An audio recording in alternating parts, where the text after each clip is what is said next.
Hi, this is Spencer Colgan from Spencer Colgan is Wallpaper.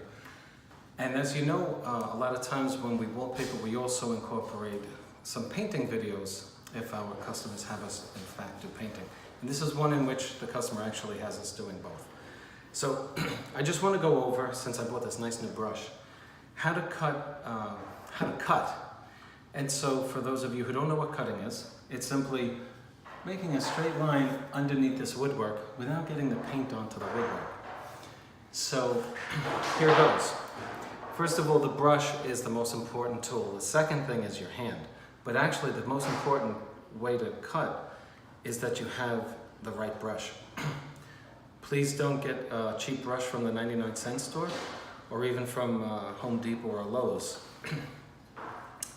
If you're not spending about $15 on the brush, you're not using the right brush. Even if it's cut like this is an angle sash brush. Even if it's cut like this, if the bristles are coming out, it's garbage. You don't want to be taking the time to be pulling the bristles out. This is a Purdy. This is, in my opinion and in many opinions of professional painters, this is the brush to use. Now this happens to be a wide barrel brush, meaning it holds a lot of paint. I would prefer a smaller one, I just don't have one. But this will do the trick simply because of that point and that angle. And so let's go. You want to start away from the place where you're cutting. You want to land that paint away from it, right? And so you're bringing the paint closer, you're doing it gradually, and once you get enough paint up there, you're just going to drag it straight. Don't go too slow. If you go too slow, guess what happens? You wind up painting the woodwork. Now I'm going to change the direction in which I'm using the point. Just pay attention to this point and watch how I use it. Do you see the way I'm maneuvering this brush? I'm forcing the material up to the edge of those bristles. Now even if you think you made it uneven, here's how you fix that. Because let's face it, it's only your human hand, susceptible to shaking and everything else. This is how you finalize it. You go right up against it, one straight dragging motion. Don't move. Some people don't breathe while they're doing it. Come down, you're straight. Watch this.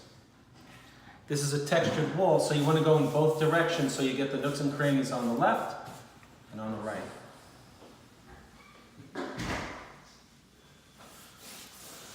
And there you have it. So the angle allows you to get into corners.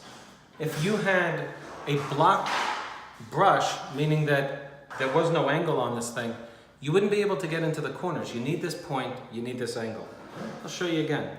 If you're new at it, don't go too fast, but if you go too slow, I guarantee you wind up painting the woodwork. Remember, the first rule is land the paint a couple of inches below the area where you're looking to cut it. That'll help your brush slide on the material. You want it to slide freely. This is a very porous paint over which I'm painting, so it's pulling on my brush.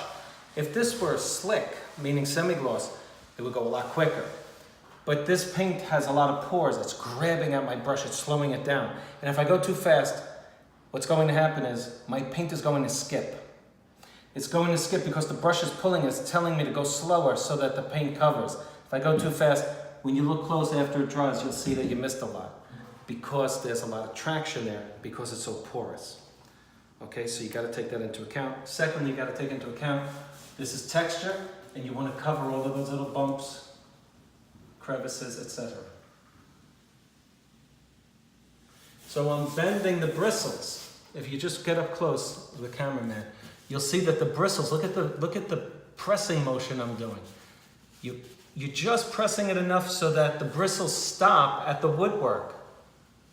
The woodwork is preventing the bristles from creeping up onto that woodwork, painting it, because of the pressure I'm putting on that. And you always want to then brush your excess, flatten it out, lay it out, etc. Okay, one last time. Now I'm in the corner. I want to show you why we have an angle sash brush. Look at the point. Look where I put it. I land the brush 2.5 inches from the corner, and look what I do. I rock the brush. Why? If I go up there, my hand is I'm gonna hit that. So I land it just, in a painter, it's just quick motion, he doesn't even think about it. But for you, you land it here, rock the brush. Your bristles are gonna stop right in that corner. And then of course, just drag it along. You see, it's skipping because I don't have enough paint on it. It didn't even paint anything because it's a flat surface over which I'm painting. And so you have to have a lot of paint on it, which is going to make more room for mistakes. And that's how you do it, folks. There's really nothing to it other than a couple of basic rules. Once you got them down, you can do it, okay? And you know what? That's why they make erasers on pencils, and that's why they make wet rags. If you make a mistake, wipe down your woodwork and start it over again when the water dries, when you wiped it up with. This is Spencer Colgan from Spencer Colgan is Wallpaper. That's how you cut a straight line on your ceilings or against your woodwork. Thanks for watching. Next time I'll show you how we use tape to get perfectly straight, crisp lines. And I have videos on that, but I'll update it and show you how we do on vertical pieces so that the customer has a nice straight line up against their woodwork. And we use caulking for that and tape. Thanks, see you on the next one. Click on like and subscribe.